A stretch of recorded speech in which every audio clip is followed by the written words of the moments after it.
au nord Kivu, au sud Kivu et en Ituri. Des centaines de milliers de personnes ont fui les exactions des groupes armés et les affrontements entre le M23 et les FARDC, mais aussi entre Codeco et Zaïre. Au nord Kivu en particulier, les affrontements entre le M23 et les FARDC ont forcé 900 000 personnes à se déplacer. L'heure n'est pas au long discours, mais c'est plutôt l'appui de tout ce que je sollicite, ici et maintenant, afin que tous ensemble, nous assurions l'intégrité territoriale de notre pays, restaurions l'autorité de l'État et essuyons cette humiliation. Il y a beaucoup de témoins de la présence sur le site de ça.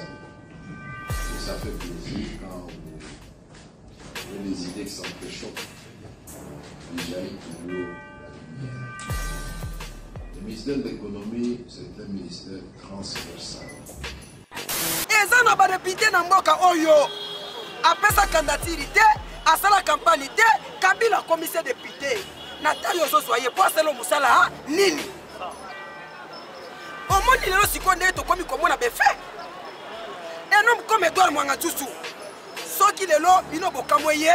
Ngana ko sabino ke Edouard Mwangatoussou azaki partenaire financier IDPS depuis 1992 azwaki autorisation pas na ye et puis tango azwaki autorisation wana azwaki yango attaque na nani lelo yo makambo komi kobima na poisa député le wala Mwanatoussou wana c'est un Rwandais tout fait Mwanatoussou wana vana depuis kala d'ailleurs azaki partenaire mais c'est Félix Tshisekedi abane ko fournir même mbongo na IDPS bayeba ki ekala tomoni normalement sikoyo bato ya IDPS bakopeka na ba Rwandais monani bisabi eza projet ya bato ya IDPS ba aventure lobi kaka bato ya IDPS bakobenga mwana shushu wana mwana mboka nde babenga kamere mwana mboka après avoir koyiba après avoir kosala nyonso biso mpona manga shushu eza na projet moko te tokozala na bénéfice moko te mais tolobi biso toza na projet ya projet ya Jean-Marc Kaboul oyo alobaki ke Félix Tshisekedi aza moyibi ayiba mbongo ekendaka na babanke oyo eyebani te mbongo wana esala nini ezonga mabele eza ya ngai bukonzo yo ozosiamina ozosiama na bukonzi wana eza bukonzi na ngai keba umoyi ezali ya nzambe nzoto ezali ya mabele na mboka na biso justice ezalaka te.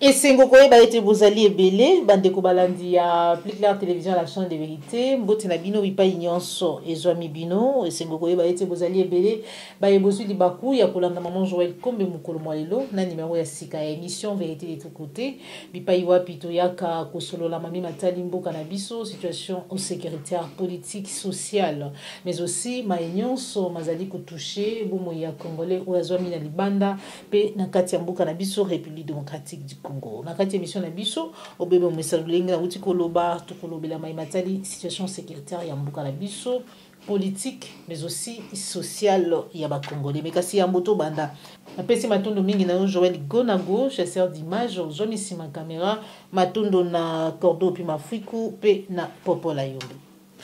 Voilà, le lien na uti koloba tout à l'heure situation sécuritaire ya mboka na biso République démocratique du Congo ezali ko se détériorer chaque jour. Lobby déjà mercredi nanzela ya conseil de sécurité des Nations Unies Bintou Keita atalisaki yango na ngambu ya Lubumbashi bandeko ya Inafek oyo ya Kondo Kyungu wa Kumwanza Gabriel batalisi ete belé ya ba militaire na bango ba sili ko bomama na ngonga muki Moké, mais aussi Nangambu ya Bumba, depuis Bandeko, d'après Bandeko, Bengi Biso Kuna, semaine passée, c'est là qui a égorgé Bandeko Nabiso, mais tout, au moins 5 personnes ont été retrouvées égorgées, mortes au Loba. Donc, la situation sécuritaire est vraiment très alarmante. Awa, tu as déjà Nangambu ya Bandundu, Awa, plusieurs fois, on a vu les images, le Lengeni, Ezali Kotambola, Bakola Kisalo, Lengeni, même opération, Ezali Kosalama, Nangambu ya partie est de la République démocratique du Congo, Yango Mouté Kosalama, Awa, Pembeni déjà à Kinshasa dans les Bandundu, et partout dans l'étendue de la République démocratique du Congo, Tozali Komona, insécurité, Yalolengewana. Du Conseil de sécurité, je tiens en premier lieu à vous remercier pour l'opportunité de vous présenter le rapport du secrétaire général sur la situation en République démocratique du Congo. Je salue également la présence du représentant permanent de la République démocratique du Congo, son Excellence M. Georges Ngonzola Ntalaja, ainsi que du ministre des Affaires étrangères, du représentant permanent de la République du Rwanda et du représentant permanent de la République du Burundi. Depuis ma dernière intervention devant le Conseil, la situation sécuritaire dans l'est de la République démocratique du Congo s'est à nouveau considérablement dégradée.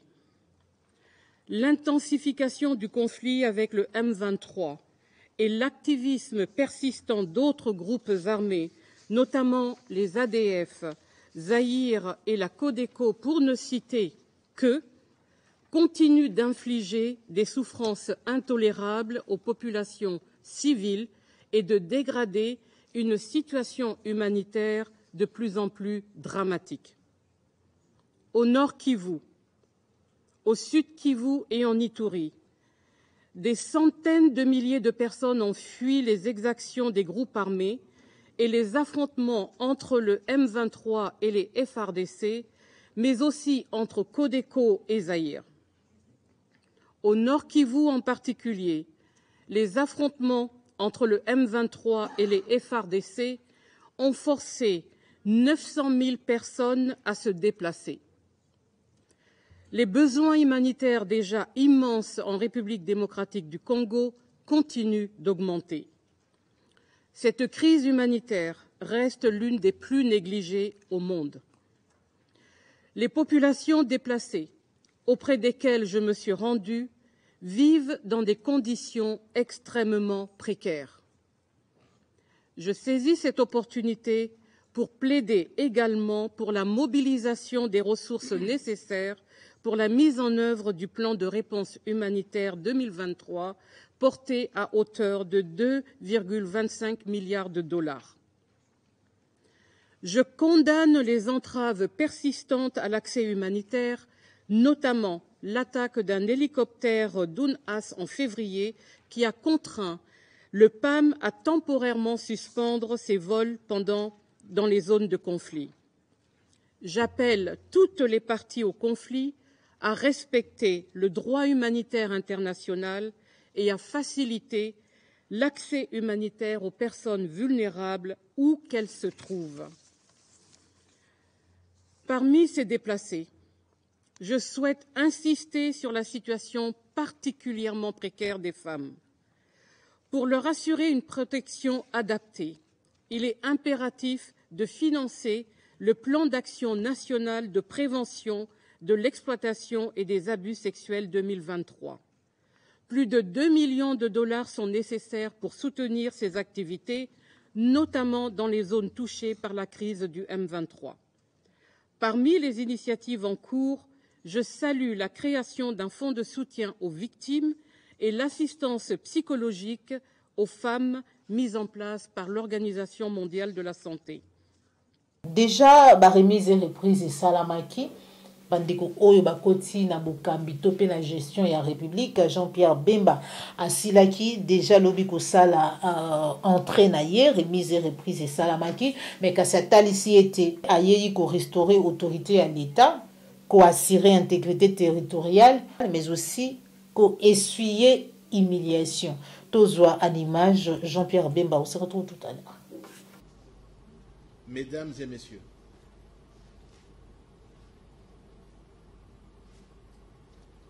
Je voudrais avant toute chose rendre hommage les plus déférents à son Excellence Félix Antoine Tshisekedi Tshilombo, président de la République, chef de l'État et commandant suprême des forces armées de la République démocratique du Congo, qui a bien voulu placer sa confiance en ma modeste personne, en me nommant vice-premier ministre, ministre de la Défense nationale et ancien combattant, et qui, par la même occasion, a nommé mon prédécesseur, ministre de la Recherche scientifique et Innovation technologique.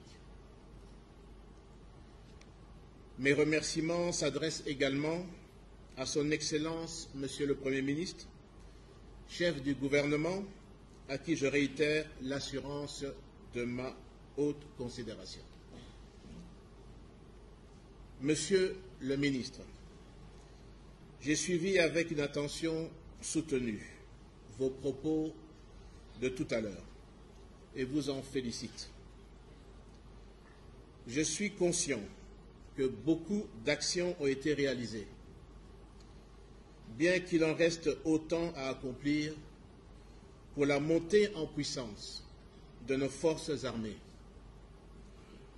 Je sais également que beaucoup de défis restent à relever, tels que vous les avez énumérés.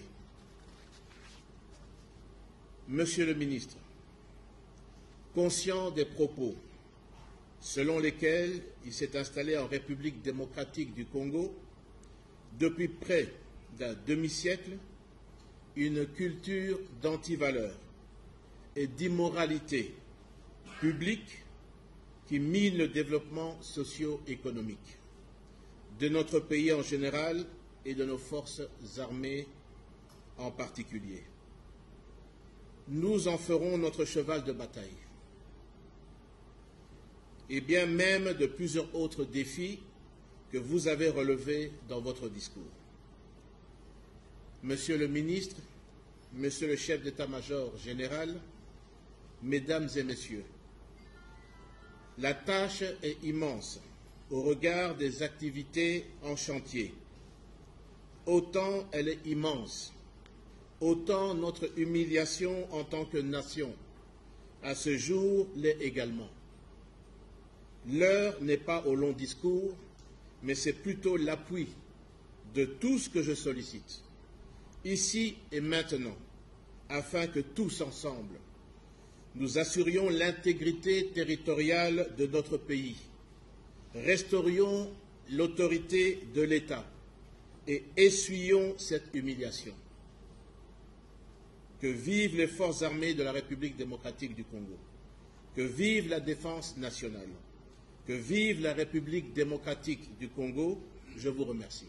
Nautaki kolobela tout à l'heure maloba maki na nzela ya Conseil de sécurité ya Nations Unies na monoko ya Bintou Keïta kotalisa lolenge nini situation sécuritaire ya mboka na biso ezali ko se détériorer mabe ezali obeko koba ebele basilaki kopesa ba position na bango États-Unis, Russie, France, Grande-Bretagne ebele également aussi Chine batalisa ki position na bango face na matali situation sécuritaire na katia partie est ya mboka na biso République démocratique du Congo. À part Jean-Pierre Bemba to monaki pe ministre ya intérieur na kombo ya Peter Kazadi yepe na ngambu na ye asila ki bongo ko sala remise et reprise to peto baeti asila ki kokota officiellement na bokambi ya mboka to zoyer en image on se retrouve tout à l'heure.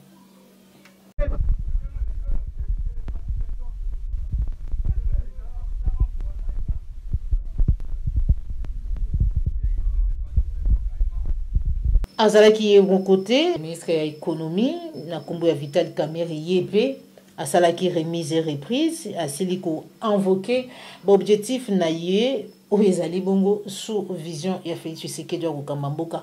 Tozoyer, on se retrouve tout à l'heure. Monsieur le ministre et cher Nicolas, merci beaucoup pour ce moment aimable. Les hasards n'existent pas dans la vie. Je suis tellement heureux de voir que ce soit vous en face de moi pour prendre de nouvelles fonctions. Quand on m'a nommé vice-ministre et ministre de l'économie, beaucoup de gens se sont posé la question pourquoi il n'a pas fêté. Je ne l'ai pas fêté parce que c'est une croix que nous devons porter. Et c'est bien que vous soyez, vous, avec votre rigueur ministre des Finances, vous soyez quelqu'un que je non seulement connu en tant que collègue conseiller dans beaucoup de ministères, évidemment vous êtes devenu un ami, votre propre papa m'a enseigné à l'université, et finalement, il était devenu aussi directeur du cabinet chef de l'État. Et Dieu seul sait combien de fois je m'appuyais sur Nicolas Kazali, sur son intelligence pour traiter des dossiers sensibles. Je souhaite aussi à mon tour que cette collaboration que nous avons caractérisée et que vous gardiez votre indépendance d'esprit. Parce que Nicolas Kazali, qui était directeur du cabinet, c'est le seul avec l'intelligence possible qui peut me contredire. Il y a beaucoup de témoins de la présence ici qui le savent. Et ça fait plaisir quand vous avez des idées qui s'entrechoquent. Il jaillit toujours la lumière. Le ministère de l'économie, c'est un ministère transversal. Bandeko balandi wana ezalaki bongo on Vital Kamerhe totikali toujours na maimatali situation sécuritaire ya mboka na biso boyei ya mapinga ya Uganda na kati ya mboka na biso porte-parole adjoint ya armée ougandaise atalisi ete baye na kati ya mboka na biso République démocratique du Congo te pona kobundisa baye M23 mais alors baye kosala nini wana ezali inquiétude ya ba Congolais ya tongo midi pe pourquoi mission ya EAC mission ya baye nyonso oyo lelo batondi na kati ya mboka na biso tokomi na baarmée meke na kati ya mboka na biso mekasi bango nyonso moko te oyo ye mpona kobunda mpona bosomi ya Congolais moko te oyo ye kobunda po ete kimia ekota na mboka na biso me bango nyonso baye mpona koobserver alors que depuis qu'ils sont là observation yango la yebité ceux qui ba constater nini ba observer nini ba moni nini mais na sima na yango esengeli basala nini.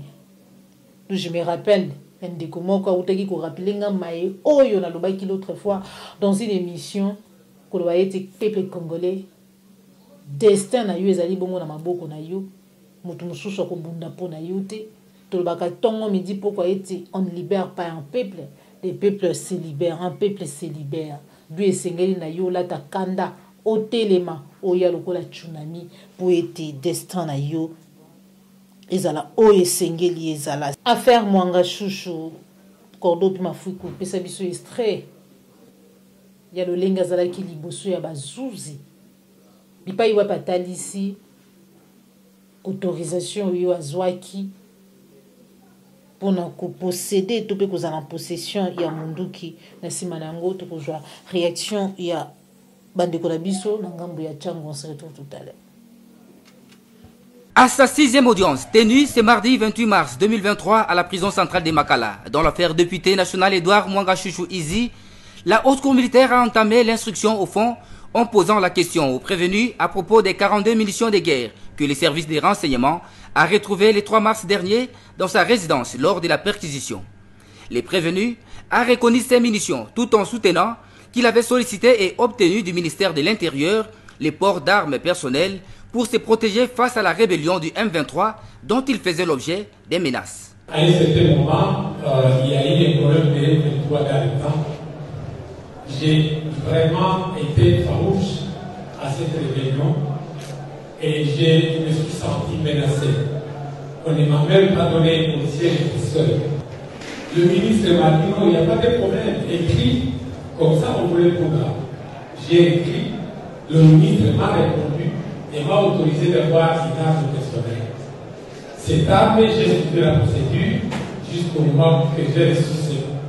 Et à propos du coffre-fort saisi parmi tant d'autres objets dont l'ouverture pose problème, les prévenus qui répondaient à la question d'un avocat de la République s'est plutôt montré colérique, faisant savoir qu'il n'est plus possible de l'ouvrir par clé. À la maison, une deuxième couche. Et j'ai dit à l'État que le cours se structurait seulement par 2 clés qu'on n'avait jamais utilisé les numéros de code. Ils n'ont pas voulu m'écouter. J'ai demandé qu'on appelle mon épouse qu'elle amène la deuxième clé qui restait. Ils ont refusé. Ils ont amené déjà, ils ont tout cassé. Ils n'ont pas pu entrer et la clé est revenue. C'est trop tard, monsieur. Comme ils ont abîmé les pauvres, il faut les casser. Pour ce faire, la Haute Cour militaire a promis de requérir un expert en la matière, sinon procéder carrément à la casse du coffre-fort, une opération qui doit être faite en pleine audience du mardi 4 avril. Yango bisika nyonso na tambolaka na komba kimbangu na fukami lelo ndeko nanga ya kozongisa matondo mingi na tata mokonzi ekolo Martin Fayulu soki bakongole baza d'accord nanga to betele maboko makasi nanga. Président Martin Fayulu ozali mbulusi ya peuple congolais. Président Martin Fayulu biso ba congolais to na mutema parce que tomoni constance na yo, parce que tomoni fidélité na yo par rapport à peuple, parce que tomoni amour na yo zakana ngoli boso mboka na yo. Otikali ko se plenichete, otikali ko ningana te, otikali solide. Tondimi yo ko bandalelo tilobi. Message na peso mokonzi ekolo papa Martin Fayulu président Eli, eza message à ba congolais nyonso. Tolobi na bomoko peuple batio na motema de konangai. Et loko ya Edouard Mwangantusu le président Eli était clair ya koloba yango. Il avait dit à M. Chilombo Tshisekedi Antoine Félix. Les députés que tu es en train de se produire n'étaient pas là pour toi. Et ça n'a pas député dans Mboka Oyo. Après sa candidature, à sa campagne, Kabila commissaire député. Natayo Zozoye, pour cela, Moussala, Nini. Au monde, il est aussi connu comme on a fait. Un homme comme Edouard Mwangantusu, ce qui est là, il n'a pas moyen. Ngana comme ça, que Edouard Mwangantusu a qui partenaire financier IDPS depuis 1992. Edouard Mwangantusu financier même IDPS à l'époque de Papa Tshisekedi. Caution il y a $100 000 à M. Chilombo. On a fait ça dans l'élection en 2018. Et c'est Edouard Mwangantusu qui a fait ça yango.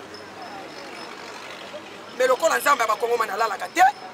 Tomoni Edouard Mwangantusu a commis kotanga ba Congolais au bazar si makamwana. Ada Bomboli. Et lo azate Akimi. Mboka nini oyo justice eza na sérieux. Batangi mutu. Oyo azo contribuer na liwa peuple. Bolekisi et puis le so ki ada Bombola vanger. Akendaki l'aéroport nini. Asombaki billet place ozomona ke makambo oyo gouvernement Congo bayebi yango malamu. Alungwa wana aye kotanga kombo ya Bati Lukwebo. Et puis balobi kaza mutu parti politique na ye. Mais aujourd'hui là Bati Lukwebo est président du Sénat. Voilà une grande institution mboka ezana maboko ya bato balingi Congo te. Et puis vous cherchez la solution. Solution ni koya. Lelo atangi Richard Muyej. Richard Muyej azaka vice-premier ministre de Kabila. Chilombo Muyej aye kokoma gouverneur. Azwaki autorisation epa na ye. Et puis tango azwaki autorisation wana azwaki yango attaque na nani? De konanga tokotike lo côté. Na sengi na ba Congo mani nyonso. Ya libanda pe akati ya Congo. Il est encore temps. L'heure est tellement grave. Tozo risqué biso moko ba Congolais to koma ba umu. Balobaka si le doigt est malade, c'est le pied qui l'amène à l'hôpital. Les yeux ne servent pour que les doigts ne trébuchent point. Mais devant les médecins, c'est la bouche qui parle. Nous devons parler, nous devons dénoncer tous les malheurs de ce pays. Nous sommes dans la démocratie et l'on commence à banque Sabiso Bezali. Na yango to sengi pona chité, biso baso to tambole longo, pona kobundela Congo, na suka nango na lobi Congo e kolobo. Merci. Merci mon amboka par rapport au dossier à Mwangantusu wana ezali ba vanti. Ezali ba vanti parce que le président Martin Fayulu alobaka clair na M. Chilombo. M. Chilombo esengeli to sala réforme na toutes les institutions. M. Chilombo boyaki. M. Chilombo maitaki mapeka. Voire même na jamais kabundu azalwa sana boloko. Ayebisa Martin Fayulu. Fayulu ekoluka musala kinena parler. Fayulu atiki bango bisava. Ma proposition de place sortie de crise, on a proposé bino. bozo boya merci bokamba mboka lelo yo makambo ekomi kobima na poasa député lokola mwana chuchu wana c'est un rwandais tout fait tolandi na baprocès na ye asite moto lokola bahati ndenge ndeko junior auti koloba bahati asimbi institution ya mboka ya monene ya mboko asimbi sena pumo ya mboka masite bahati soki justice ezalaki ya malamu banga baintervenir de se bahati okwela d'ailleurs monsieur mboso kudia kwanga alobaka na biso clairement na kati ya assemblée nationale eza na plus ou moins 30 députés rwandais oyo bazofournir guerre à est mais soki justice ezalaki bango bainterpele monsieur mboso asitele biso badepute wana baza nsima ya massacre ya guerre ya est kuna yango napesi Macron raison. Macron ayaki alobi au Congo il n'y a pas la justice. Justice ezate na Congo. Mwana chuchu wana vana depuis kala. D'ailleurs azaki partenaire monsieur Félix Tshisekedi. Abane ko fournir memba mbongo na IDPS. Bayeba ki ekala. Tomoni normalement sikoyo bato IDPS ba coopérer na ba Rwanda mona ni vis-à-vis. Épreuve ane monsieur Willingo ma porte-parole M23. Alors qui c'est biso carte alobi azaki combattre IDPS. Balala na Béatrice pendant 14 mois. Et so pesa passe maloba to faula loba ba négligé lelo bazoso ngana maloba président Martin Fayulu. To bisi ba clair. Biso makambo wana peuple congolais etali biso. Biso lisu na biso ezali c'est une élection. En woti ko loba likambo ya nomination ya gouvernement. Mais za busoba ba seki biso ba français ba seki biso. Na Congo justice ezalaka te. Mutu la camere azo des carton rouge. Il y a justice et pesa ya vanda. Mais tu l'as un mauvais coach. Moutazi carton rouge yo sur le terrain. Attends moi na bébé na lumabi caméra c'est un voleur. Il va 57 millions bon mboka pour ça 100 jours. So ibino bobite ayiba yimbongo te maintenant mabete so nani ayiba yimbongo peuple. Mbongo ekenda wapi? Bobo mana juge yang ya kenda. Dikola procès na bino bozalaki pour gouvernement complice. Boli bo moi juge na biso akufa.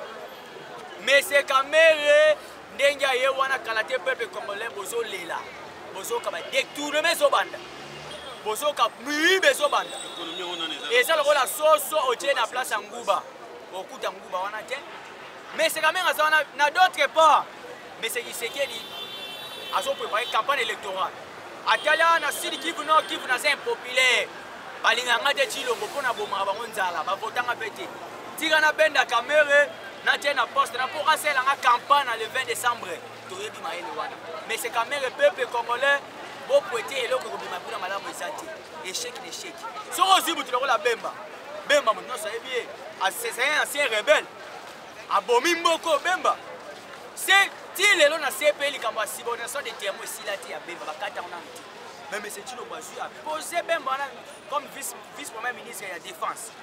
Et zo pesa participer mawa est-ce que bomoni batu ya MLC ba CPLité balobi président Bembo trahi biso na point na jamais ko la vice ministre ya défense bazota na MLC mama Bazaiba ministre environnement yo Bemba vice ministre mutu ko la Bembo ndimi mais c'est ça maloko na konzai au moins tu ko petit jouer au vandi ko pesa maloko na peso inscription au BBC on monte na cadre moko a représenter na poste wa yango biso pepe wa le 20 décembre oyo biso zote la élection bato ide pes solo ba glissement guerre est insécurité moi to une élection exacte mais c'est Tshilombo ba normal qui une élection 2018 guerre ezalaki ba est ba votarate beni ba votarate le 20 décembre to rokende sans est to sana match kwata Karande wana eza yo kadima muto biblia ki eza biso la mukati. Toloba ibe kadima c'est un incompétent. Akwa ko kamba mboka te akwa ko bema biso na élection malamu ti. Yango wana peuple comme ça constant, to rapika tike 63 64 to kobima na balabala, glissement te juma ekozala te. Merci mwana. Makamu ya mwanga chuchu ezoka musabiso nyoso ba makasi. Yeko tanga batu. Parike asalaki mukanda na muto te. Makamwana est concédé biso meni. Laissez Félix azwa engagement na mutu na ye oya swaki achaka ye place wana pour ça nini asaka. Tabaza ba monga chuta zaka muta Félix te azaka kabila. Nana yebite ke monga chuta zaka kabila. Lelo yoko za monga chuta opesa ye valeur. Mais ye wana kaka mutu libosa komi komoma boka na biso. osena ye eleki lobi ya balonga tomoni eza te makambo moko mpe te ya motuya oyo eleki na kati wana ezali eza kaka bablefem oyo bazosala biso nde basalaka emesi kamere emesi kamere biso tu totala etalama monde entier mpe tokokaka na bapresi toloba tomona solution moko te esekokama na kati lelo kamere ye wana azaka na guvernema ya monga cucu mpe kobangisa biso biloko te akosonga nde kaka na guvernema akosala nde mosala bandeke mesi feli cilongo aza kaka avanturier na bandela koloba ngo mpe nalobaka ngo mille fois il est avanturier soki azalaka na vision ya tata na ye me mboka oyo ndenge ezala boye te biso to tosutenaka Etienne Tshisekedi tozalaka na nsima na ye tostima kozwa na badesine na bamarshe bakombo ya diprogre wana lelo bakoma kodona bango na UDPS biso motu tobimisa yango me lelo tomoni ke faso bozomemela biso na vision tokendelele eza bongo te vome tozala na nsima ya fayulu mpo tobongisa mboka na biso ce n'est pas propre tokokende wana bavanti ti wapi bavanti yango ti wapi mboka ezochange te aussi lelo bemba ozongiseli biso na kati ya pouvoir obosani eloko moko nayebisa yo Jean Pierre Bemba azalaka na poste ya pouvoir yeba yango point clair aza rebelle kolonga nde na CPI ntango ayaka Kabila bangaka rebelle atazala munduki te fo kobanga ye oyebi position na ye te yo lelo aussi okomise ministre ya défense bravo est-ce akobeta coup d'état te question à suivre nalobaka ngo amen question à suivre aussi lelo Kamere ozongisi na kati ya gouvernement Kamere azongi na ndenge ya bien to azongi na ndenge ya kanda oyimikaka Kamere obenga Kamere moyibi fo monsieur Tshilombo soi-disant monsieur Tshilombo chikata bombe ata ekei monde entier na kobanga eloko te mpo bakanganga déjà mpo na makambo ya politike mpo na kobanga ni naza combattant mwana ya fayulu yango nazoloba clair na mboka aussi lelo Kamere ozongisi ye na kati ya pouvoir Kamere akosala nini na kati ya makambo wana lelo UDPS bandaka kobenga Kamere coach Kamere asalaka coach toyebi biso nyonso seki aye kozwa pourcentage ya suka apasala nini akende nango lokwa bomoni mande komi na suka papa repart wana oyo ozoloba élection eza te biso etali biso te soki élection eza te le 23 janvier 2024 na 01 Tshilombo manda na yo esili yebaki biso tokobima na nzela soki okodube manda okodube yango na kati ya Kasai ube na 10e mairie me na Kongo lisusu j'espère oyo nalobi ekomi bana mboya bayimboka biso nyonso tu tozalaka bomoko nazongisi matondo mingi epa notre président eli de Martin Fayulu papa na ngai ya motema nalingako mingi tala makambo ezosalama na mboka tozosepela nango te yango tozoloba tolobi kaka na ntina pepe ezwa mayele tika nzambe abatela biso. Mwanga Chouchou est comparable à Kamere. Le procès de Mwanga Chouchou est comparable au procès Kamere. Et ça va procès M. Félix Tshisekedi ayeli biso na mboka oyo ya mascarade. M. Félix Tshilombo so azaki na pays moko eza organisé, pays moko eza démocratie ezali, il allait être déjà chassé de ce pays. Azoyela biso ba procès moko ya ba aventure na ba aventure. Ndeko na ngai Mwana Chouchou wana na procès ya Tshilombo wana eza procès ya bato ya UDPS ya ba aventure. Lobi kaka bato ya UDPS bakobenga Mwana Chouchou wana mwana mboka nde babenga Kamere mwana mboka après avoir koyiba après avoir kosala nyonso. Mwanga Chouchou balobi minduki mutapesi ye soki awusi wapi jam mouyeje. Oui, ezali permis na mutu congolais nyonso asoma munduku. Soki akende na ministère de l'Intérieur, même moi, si j'ai mon argent, d'abord que le ministère de l'Intérieur, la seule munduku. Oui, c'est le plan officiel. Et munduku on va nous contrôler. Soki na Uganda, soki na Rwanda, soki na Burundi, ezalaka nango. Ezali likambo ya Félix Tshisekedi akamwa. Moni kozala civil pe, eza mabe. Mutu pe face à moi kimbila. Procès, monsieur journaliste, n'a répondu pas des amours, journaliste. Je n'allais pas répondre des bêtises. Oh, il y avait ça, mais pas justice n'a plus chose à la rater. Et Bakunda Yangokala. Ce que le lobe a fait, c'est qu'il a pouvoir naïe. Bateau va dans la prison, ils ont dans la moka. Bateau va dans la prison, ils ont besoin de téléphone, mais le grand détourneur de ces pays, aujourd'hui, bazali gracier. Aujourd'hui, ba pèse ba valeur mususu ba ko pesa soute ba nommer ba ngosuna ba poste ya tokolobani na baposto eza minene o na ndimite Kamere soki azalaki na France, Kamere soki azalaki na Belgique, na babétise oyo asalaki en détournement, babelge bakozwa susu batie na ministère de l'économie. Mais tellement il y a un Félix Tshisekedi Tshilombo. Il y a un Félix Tshisekedi Tshilombo, comprenez-le. Il y a un Félix Tshisekedi Tshilombo. Et il y a un Félix qui vient de nulle part. Il y a un Félix Tshisekedi Tshilombo qui vient, je ne sais pas, lui aussi nomme n'importe quoi sans tenir compte des critères que Moutoyo a détourné, Moutoyo a Yibaki, mais a nommé Bango na sur les sentiments politiques parce que Bazalawana, Babundelaye, Basa les propagandes. Ce peuple congolais n'a procès à Mwanga Chouchouana ni de près ni de loin et d'aller bisoter. Et c'est une mascarade de M. Félix Tshisekedi. Bon procès à Jean-Marc Aboun. Moi, le vérité pour le peuple congolais. Il fallait le Bango. Jean-Marc Aboun Félix Tshisekedi a levé à Zamouyib. Jean-Marc Aboun a levé à Félix Tshisekedi à Zamouyib. À Bongo, et donc il y a des banques fiscaux. C'est-à-dire qu'il y a des banques inconnues. Et donc il y a des banques yébanité. Mais Jean-Marc Aboun n'est pas jugé. N'est pas jugé.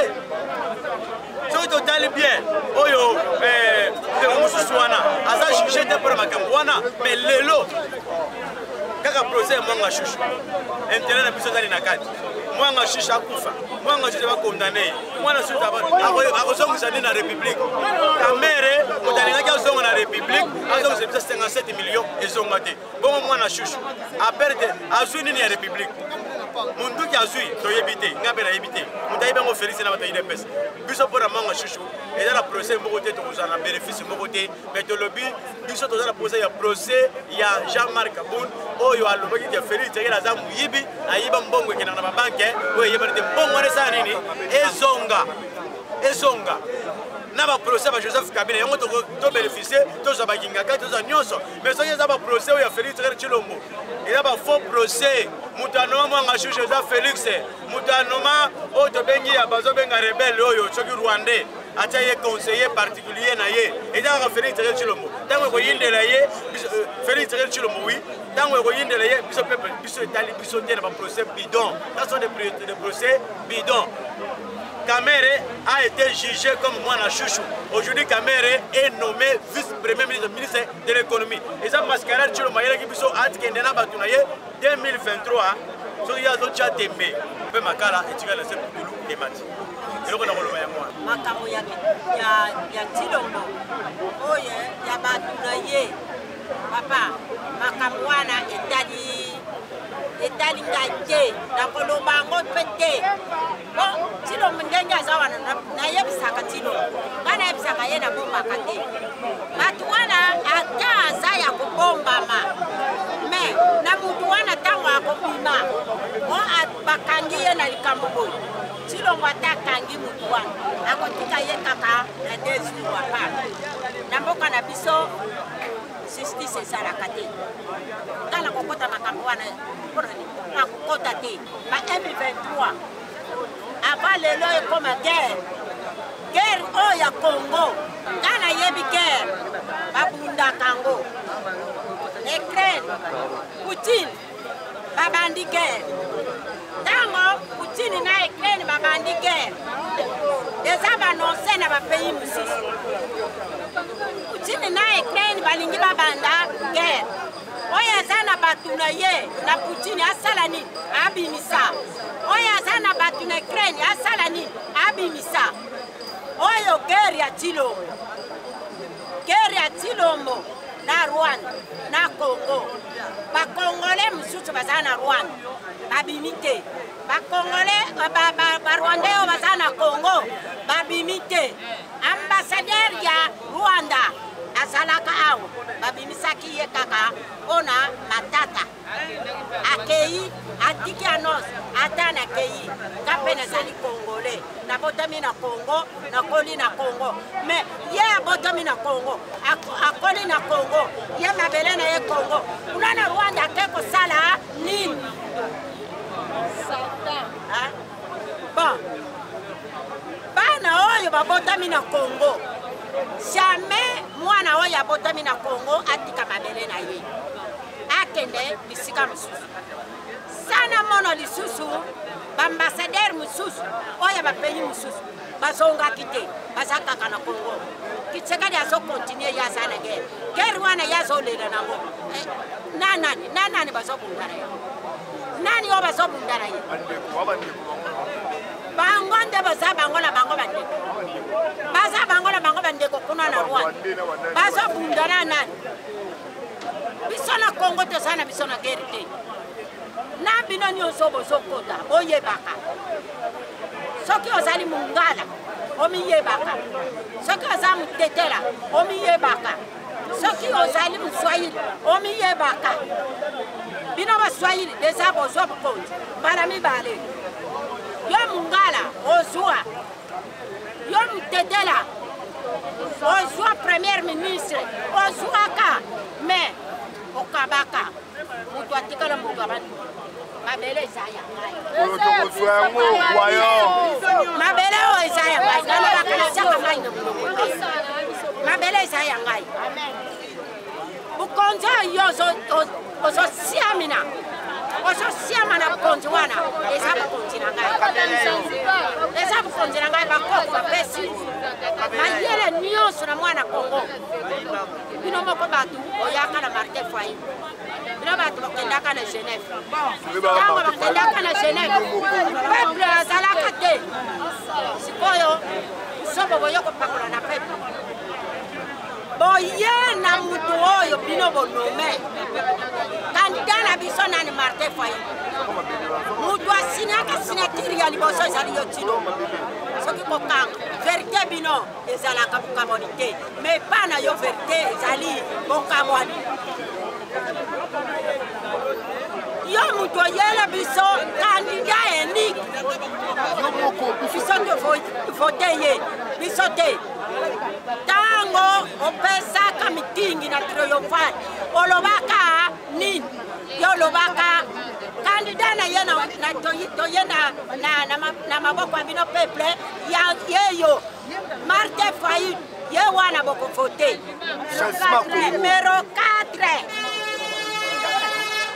do peuple lukula zana ye soba andimaka iyo ya peuple yo monyango pamba to vote Martin Fayulu ayoko biba lelo yo bokonzi wana umwe oloba ete lukula deja ngana sinaka sinati bakoki kokanga ngai leta zata leta yo moko lelo awo tozokende olie na bokonzi ya peuple apesaka Martin Fayulu asali ketu te yo sali ketu pa Martin Fayulu mabele ya Fayulu mabele oyo ya Fayulu nalobaka utumoy mabele ya Fayulu omitalaka talaka bapanono yo tiaka mabanderole ndenge bakoko basalaka ngo aéroport deuxième port banderole wana yo mutu otiaki okamati papa ya batu opakoli ya mafuta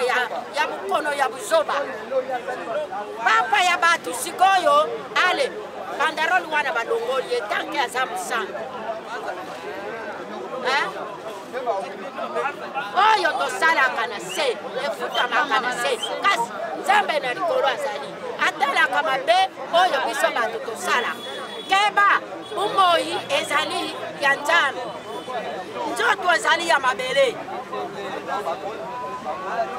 lelo awa tozali olie na kiti ya bukonzi tikango na malele bato abaningi baso bukonzi na bango yo boyi yo lobi élection eza te après oke kosuwa bato na yo mutu neti Bemba oke kozwa ye azala ministre ya défense eza ntango tokobima na nzela tokodeklare Bemba ye na minduku